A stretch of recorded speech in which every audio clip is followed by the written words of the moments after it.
நாம பக்தியா சாமி கும்பிடும்போது ஆன்மீக வழிபாடு ஸ்தலங்கள்ல வீட்டில் பூஜை செய்யும் போதெல்லாம் நமக்கு திடீர்னு கொட்டாவி அதிகமா வரும். மற்ற நேரத்தினால நம்ம கொட்டாவி வராது.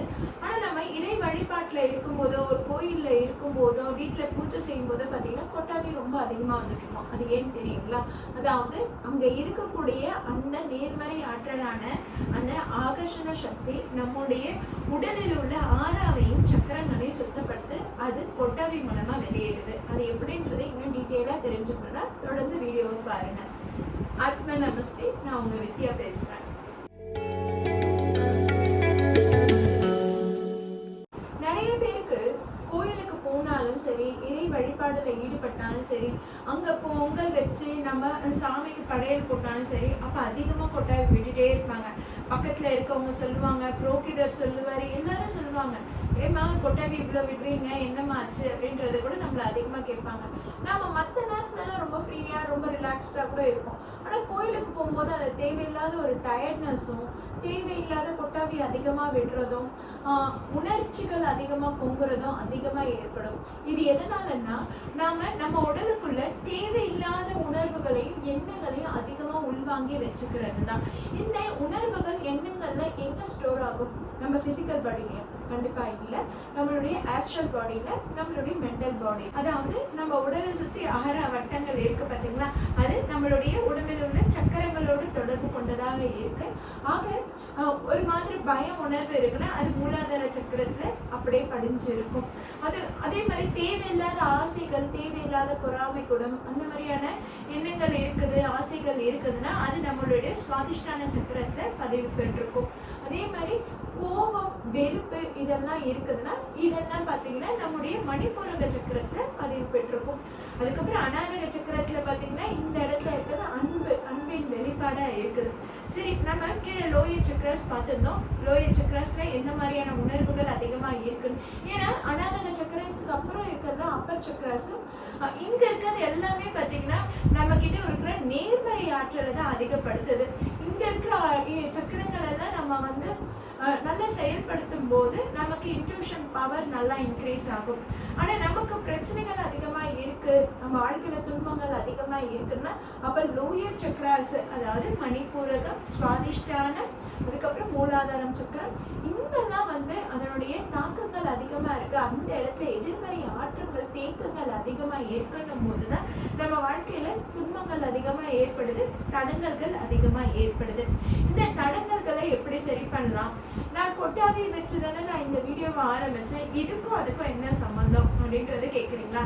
எஸ், நமக்கு இந்த மாதிரி சக்கரங்கள்ல எதிர்மறை ஆற்றல்கள் அதிகமா தேங்கி இருக்கும்போது நம்ம வாழ்க்கையில தடங்கல்கள் அதிகமா ஏற்படும். உதாரணத்துக்கு சொல்லனா, சில பேர் வேலையை மாத்தணும்னு முயற்சி எடுப்பாங்க, ஆனா அவங்களுக்கு சரியான வேலை கிடைக்கவே கிடைக்காது. ஒரு லோன் அப்ளை பண்ணிட்டு அந்த லோன் ப்ராசஸ்க்காக நிறைய முறை நடையா நடப்பாங்க. கவர்மெண்ட்ல ஒரு அப்ரூவல் சைன் வாங்கறதுக்காக நிறைய முறை நடையா நடப்பாங்க. எல்லாமே அப்படியே தேங்கிய நிலையில அடுத்த கட்ட முன்னேற்றத்துக்கு கொண்டு போகாமையே இருக்கும். இது எல்லாத்துக்கும் எங்கன்னா நம்மளுடைய சக்கரங்கள்ல அவ்வளவு தேக்க நிலைகள் இருக்கும்போது நம்ம முயற்சிகள் முன்னுக்கு கொண்டு வர முடியாது. இது நம்ம கோயில்ல இறை வழிபாடு பண்ணும்போது ஒரு நேர்மறை ஆற்றல் நிறைய இருக்கும்போது பாத்தீங்கன்னா அங்க நமக்கு தெரியாமலே அங்க இருக்கிற அந்த நேர்மறை ஆற்றல் நம்மளுடைய எதிர்மறை ஆற்றல்களை அழகா கிளென்ஸ் பண்ணி விட்டுடுதுங்க, உங்களை அழகா ரெஃப்ரெஷ் பண்ணி விடுது. இந்த எப்படி உங்களுக்கு தெரியும்னா, கொட்டாவி அதிகமா வரும்.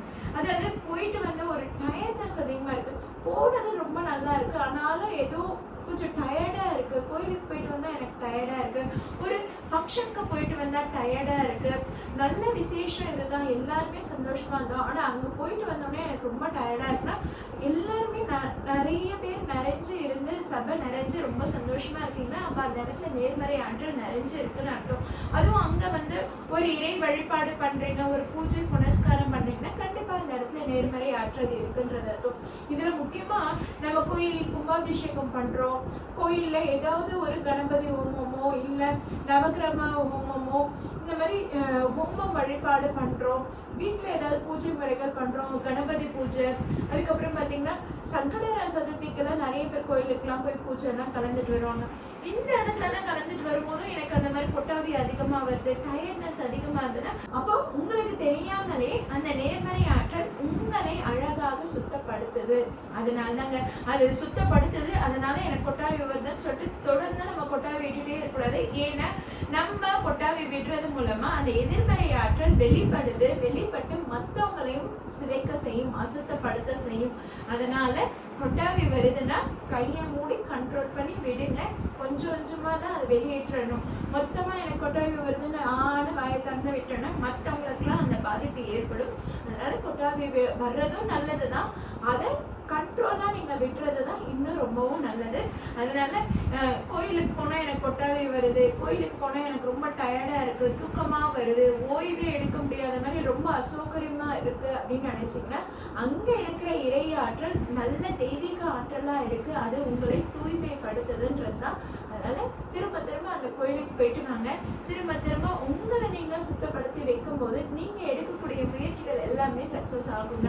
அதே மாதிரி வெறுப்பு, கோபம், பொறாமை, வேதனை, துன்பம் இது எதுவுமே இருந்தாலும் சரி, என்ன மாதிரியான உணர்வுகள் இருந்தாலும் சரி, அது அப்பப்போ அன்னன்னைக்கே அதை விட்டு விலகி விட்டுருங்க. ஏன்னா அதை நீங்கள் உங்களுக்குள்ள, உங்கள் மனசுக்குள்ள, உங்களுடைய எண்ணங்களுக்குள்ள அதை அதிகமாக தேங்க வச்சுக்கும் போது உங்களுடைய வாழ்க்கையில எடுக்கக்கூடிய முயற்சிகள் எல்லாமே தேக்க நிலையிலே இருக்கும், அது முன்னேற்றம் பெறாது. ஓகேங்களா?